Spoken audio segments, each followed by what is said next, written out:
Assalamualaikum warahmatullahi wabarakatuh. Perkenalkan, nama saya Ilham.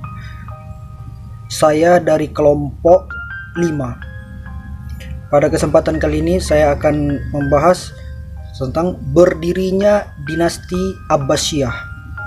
Daulah Abbasiyah atau Bani Abbasiyah merupakan kekhalifahan Islam yang berkuasa antara tahun 750 sampai dengan 1258 Masehi. Selain menjadi kekhalifahan yang lama, yaitu memerintah selama 5 abad, Abbasiyah juga berhasil menjadikan dunia Islam sebagai pusat pengetahuan dunia. Yang mana masa dinasti Abbasiyah ini adalah masa keemasan bagi dunia Islam. Perkembangan Islam begitu maju, bahkan berkembang pesat pada masa dinasti Abbasiyah. Dinasti Abbasiyah berdiri setelah memenangkan revolusi atas kekhalifahan Bani Umayyah pada tahun 750 Masehi atau 132 Hijriah. Pendiri di dinasti ini ialah Abdullah As-Saffah bin Ali bin Abdullah bin Al-Abbas atau lebih dikenal sebagai Abdul Abbas As-Saffah, dan beliau juga sekaligus menjadi khalifah pertama dari dinasti Abbasiyah ini atau pemimpin pertama dari dinasti Abbasiyah ini.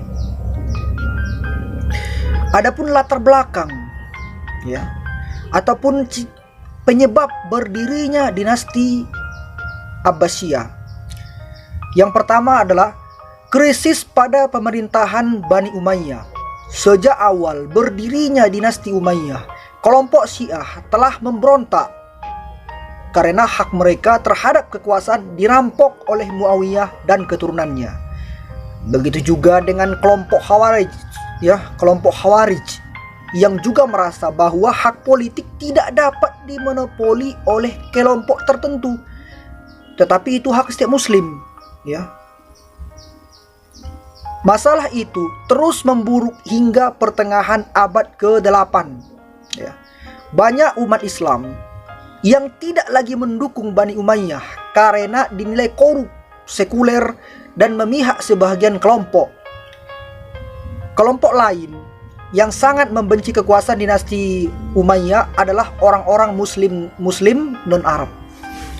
Yang kedua adalah revolusi Abbasiyah. Permasalahan yang menimpa Bani Umayyah memicu lahirnya gerakan Abbasiyah. Gerakan yang dilakukan Bani Abbasiyah ini pun didukung sebagian besar orang Arab yang dirugikan Bani Umayyah, juga didukung oleh orang-orang Muslim non-Arab, Khawarij, dan Syiah. Kelompok inilah yang mendukung Abdul Abbas As-Saffah, keturunan paman Nabi Sallallahu Alaihi Wasallam, untuk melakukan revolusi guna menggulingkan kekuasaan Bani Umayyah. Sekian dari saya.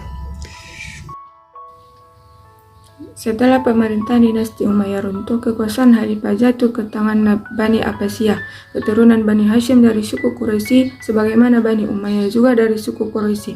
Dinasti Abbasiyah didirikan oleh Abu Al-Abbas, seorang keturunan dari paman Nabi Muhammad SAW, Al-Abbas bin Abdul Al-Muttalib bin Hashim.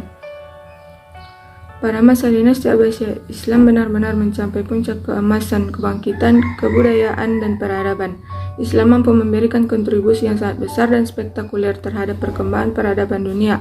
Hampir semua perkembangan ilmu pengetahuan dasar-dasarnya telah ditemukan pada masa dinasti ini. Kemajuan pengetahuan pada masa dinasti Abbasiyah menjadikan masyarakat dinasti Abbasiyah hidup makmur, sejahtera, tentram, perekonomian berjalan stabil, situasi politik stabil, para khalifahnya dapat mengatasi musuh-musuhnya, masyarakat hidup aman, tidak ada kekacauan yang berarti.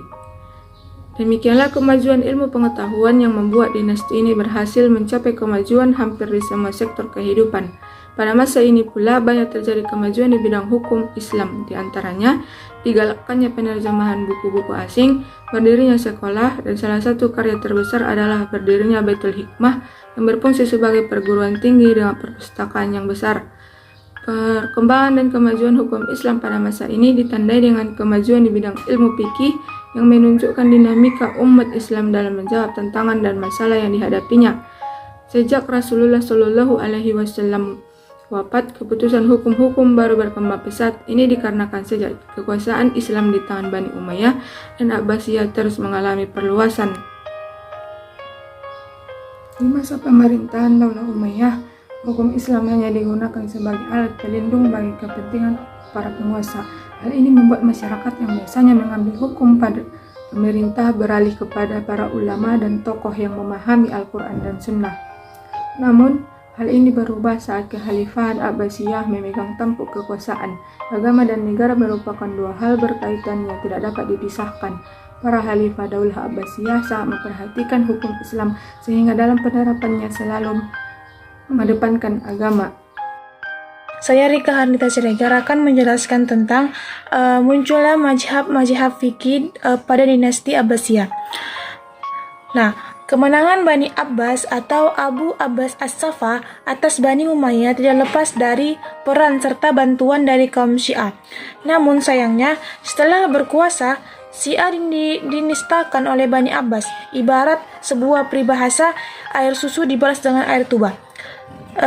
Syiah yang saat memerangi Bani Umayyah merupakan sekutu dari Bani Abbas dan yang paling besar jasanya disingkirkan dari kancah politik dan kekuasaannya.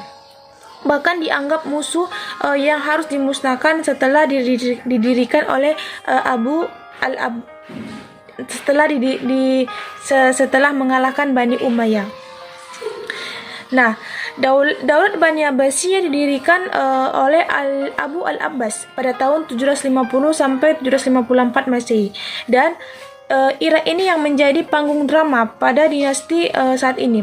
Ketika pidato pertamanya itu di hadapan umat Islam, Abu Abbas menyebut dirinya itu sebagai al-Asyafa atau penumpahan darah, yang kemudian menjadi pertanda buruk bagi seluruh umat atau dinasti saat ini. Karena julukan tersebut mengisyaratkan lebih mengutamakan kekuasaan dalam menjalankan kebijakannya. Nah, dalam mazhab fikih tersebut terdapat 5 faktor. Di antaranya banyaknya fuqaha tabi'in yang mengumpulkan hadis, fatwa sahabat, kemudian mempelajarinya dan mengembangkannya.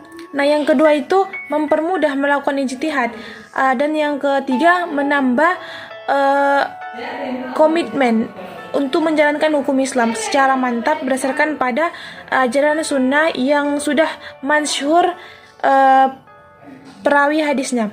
Nah, yang keempat dapat mengetahui perkembangan pembukuan hadis dan perawinya serta bermanfaat terhadap sejarah pertumbuhan dan perkembangan hukum Islam. Nah, yang terakhir dapat menambah cakrawala perwikiran tentang sejarah pentadwinan sunnah serta bermanfaat untuk perumusan dan penetapan hukum Islam. Baik, di sini saya akan melanjutkan materi kami, yaitu faktor-faktor perkembangan hukum Islam dan sistem politik dalam perkembangan mazhab. Faktor-faktornya meliputi yaitu meluasnya wilayah pemerintah Islam dan banyaknya orang masuk Islam. Dan yang kedua, para ulama telah menetapkan metode dalam mengambil keputusan secara luas. Dan yang ketiga, telah dibukukan sumber-sumber hukum Islam seperti Al-Quran, hadis, dan fatwa sahabat dan fatwa tabi'in. Dan yang terakhir, dibangunnya Baitul Hikmah sebagai pusat perkembangan ilmu pengetahuan.